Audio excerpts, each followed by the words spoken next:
સોમનાથના સાનિધ્યમાં ડિમોલેશનની કામગીરી હાથ ધરવામાં આવી છે। રામ મંદિર સામે આવેલ ગેરકાયદેસર પેશકદમીઓ દૂર કરવા તંત્ર દ્વારા કવાયત હાથ ધરાઈ છે।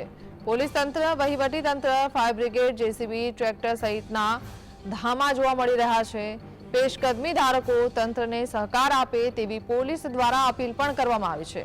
તો વર્ષો જૂની પેશકદમી હટાવવાની કામગીરી પૂરજોશમાં ચાલી રહી છે। એસપી મનોહરસિંહ જાડેજા,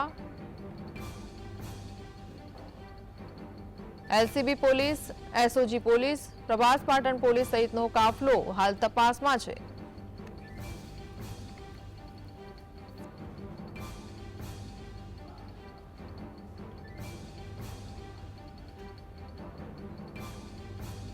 संवाददाता दीक्षित जोड़ाया छे। दीक्षित, शुं जानकारी?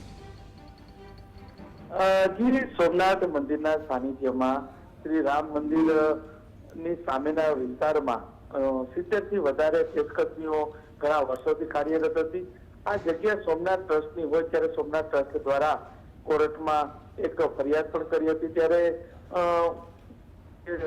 પેશકદમી ધારકોને નોટિસ પણ આપવામાં આજરોજ એસપી, એલસીબી, એસઓજી સહિતનો વધારે કાફલો તેમજ 4 થી વધારે જેસીબી સહિત ઘટના સ્થળ ઉપર પહોંચતા લોકોને તેના સમજાવટથી પોલીસને અપીલ પણ કરવામાં આવી હતી કે કોર્ટની કાર્યવાહીમાં અડધી કલાકના સમયમાં લોકો પોતાની જાતે જ જે પેશકદમીઓ છે તે દૂર કરવાની કામગીરી કરે, ત્યારે લોકોએ પણ સહકાર આપ્યો હતો અને તંત્ર દ્વારા ડેમોલેશનની કામગીરી હાથ ધરવામાં આવી।